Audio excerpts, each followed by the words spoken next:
many Muslim women do you know who will not allow a man to have a second wife, even though it is prescribed by Allah subhanahu wa ta'ala, which is to say God? They won't even follow God. You think they're going to follow you, and they'll lie sometimes and say, oh, I will follow Jesus. I will follow God, and I will not follow you if you are in contradiction to Jesus or God. Well, let me tell you something, love. I want you to bless these hoes. We're calling out all the weak males or the beta males right now. Let me tell you the definition of a good man and of a gentleman. We got to redefine that. I wouldn't want to be a gentleman in 2025. No, sirree, Bob. One of those goofballs that dashes to open the door and hold it open. Excuse me. Excuse me. Like, bro, stop it, man. For some broad who he does not know, who may be a slore, who may be a complete degenerate, maybe an OF model. He looked at his thoughttometer. He's like, oh, you ranked very high on the thoughttometer. I can't know. You're off the scales. You're in the red zone. The thoughttometer is about to break. I can't fuck with you. You gonna run over, hold the door open for her? You gonna help her with her groceries? You gonna open the overhead bin in the airplane and do her all these favors when she has no respect for you? She's a stranger and probably is a scallywag and probably is not even in your culture, doesn't share values? No, see, a gentleman requires a lady. There's two parts to that. Chivalry was between a knight and a lady. It's lost in this day. And now, all of you who are there and you think there's a such thing as being chivalrous or being a gentleman. Oh, you have been fooled.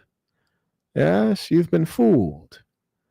Those of you who say the following stupid things, I've heard Tate say this as well. He's a funny guy, makes me laugh every now and then. I'll see his reels. They're kind of funny, even though he's not black. But he'll say things like the following, which I've heard many people say. Those are the kind of women men used to die in war for. Bro, shut up. I'm not going to die in war for any of these slurs. I'm going to die in war for my family, my immediate, not even my extended family, my immediate family, my extended family filled with criminals and degenerates. I'm not dying for them. Putin, if you want them, I can give you their address. I'll tell you where to send the nuke. Make the world a better place. No, I will die for my immediate family. Not even including, low-key, not even including my blood brother, not even including him. The people I share values with. I'm not going to die in war for some, I'm not even going to say the word. I'm not going to die in war for some woman I've never met. For some woman I don't share values with. For some woman who doesn't respect me. For some woman who's a lesbian. For some woman who is a person who would treat me poorly. No, I'm not going to die in war for that woman. And where does this concept come from anyways? It lets you know you're dealing with imbeciles. Die in war. You idiots. When was the last time we had conscription, meaning you're forced into the war? This is a very rare occurrence. It's not even an apt metaphor to use. It's just exaggeration and stupidity. And then you guys are often talking about, like I'm the protector of my woman. You mostly don't need to protect her because most of the guys walking around have no testosterone. You got to protect her mostly from herself. And I see you idiots on social media comments talking about what's her at. Anytime you say that, the girl's a slore. Matter of fact, most of the girls you see on social media, slores. You guys are slore lovers. Talking about, I can fix her. No, you can't. But she's going to fix something real vicious for you, you goofball. Those are the women men die in wars for. Well, that age is over. These slores going to have to go to war themselves. I ain't going. I got other things to do, like clip my fingernails. Huh? Yeah, super player. I don't want to go out there and get my hands dirty. I have to touch money with these hands. I'm talking about the fresh bills. The ones that come from the bank. They're wrapped in plastic. You never seen that before? It's different. You can be the first human hand to touch it. Those are the ones I like. I got to handle money with these hands. I don't need to handle weapons. Let these fat, hair-hatted hooligans go out there. Let the white liberal feminists go out there. Put them on the front lines. They say they're equal to men. Let's take a look-see. Huh? That day is over. We don't die for women. We die for our women, meaning they belong to us. They are possessed by us. They are property of ours.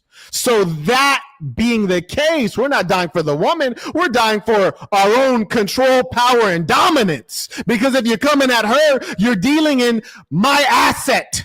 So I'm doing this to protect my asset. But I will not die for some broad whom I don't know, don't care about, and get no benefit from.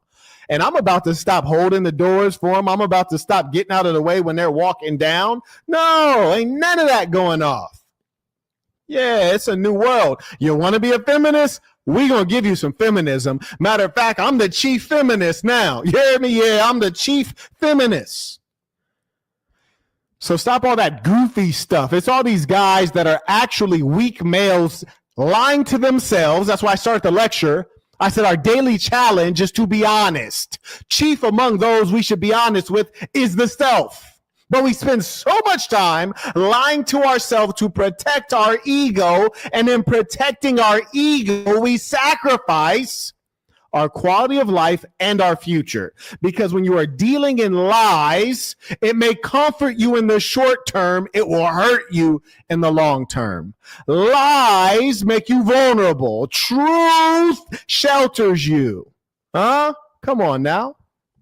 These boys out here lying. You see a lot of these guys. You even see some of them got gray hair and big beards, and they look wise, but they tell lies on Instagram reels with a cowboy hat on, seeming all authoritative, talking about, a man is supposed to take care of his woman. And, I learned how to run my family from the good book. Well, what book would that be?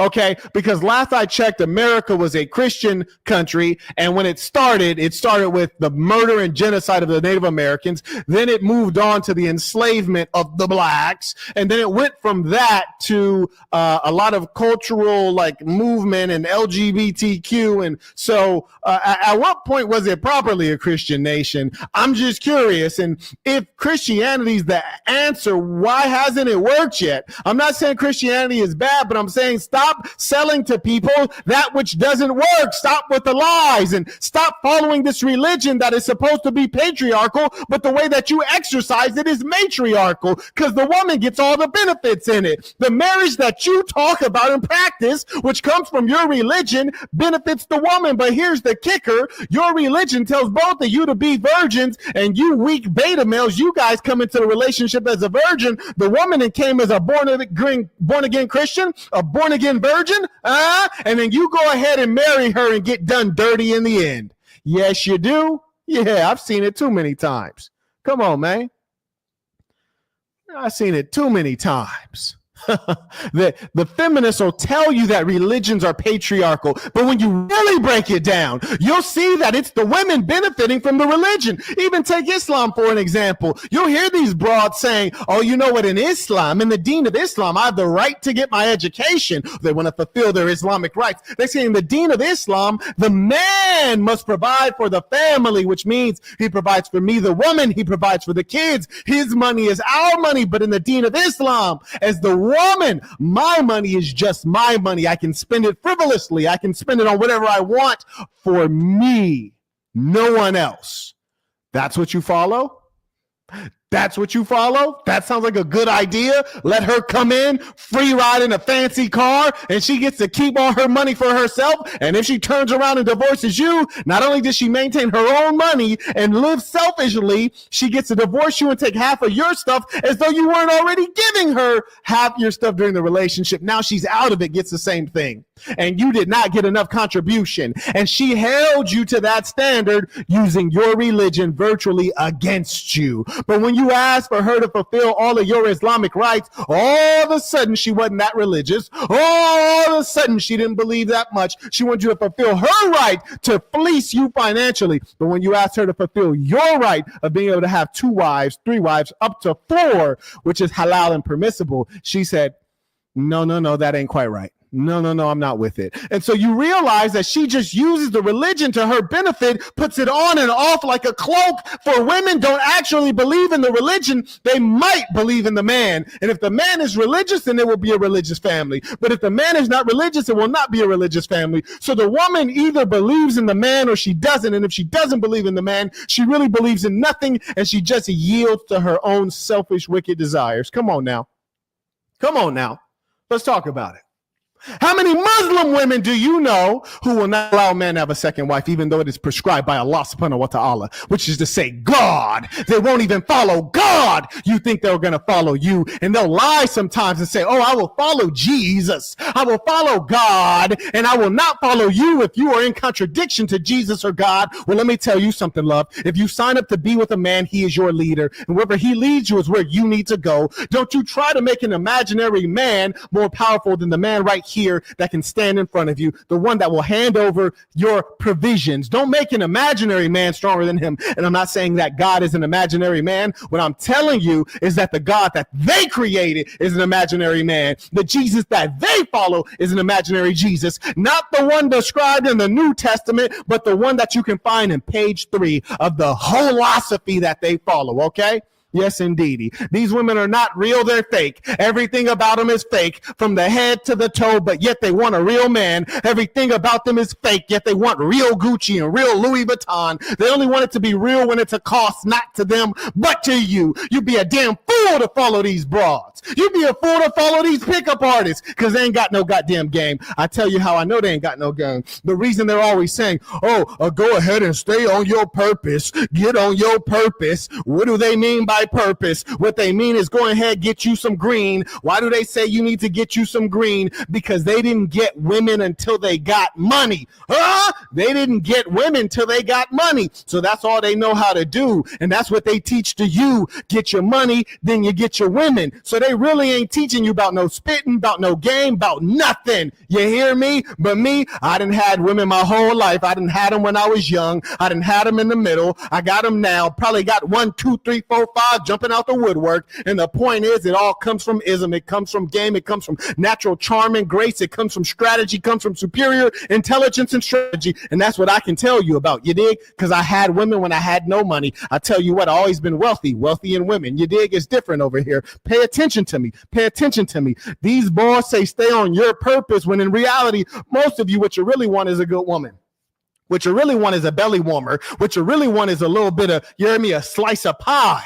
But they tell you to focus on the money because they think that's how you get the woman. Well, that's not how you get the woman. That's how you rent the woman. That's how you get the woman temporarily. That's how you put a down payment on her, but you don't own her. And you ain't got the bread to own her. You just got the bread to take out a few shares in the company. You don't own the company. You're a partial owner of the company. There's a couple other brothers that own the other part of the company. That's what they don't tell you about. And then when they realize that they're not getting what they want, then they become all mad and they start talking bad about every female. They say none of them are good. I'm going to be single to the day I die. I'm going to live in bachelor mode. And that's just because, and it's not a measure of the woman, it's a measure of them. That's just because they don't know how to get the woman that they really want. A, because they want the wrong woman.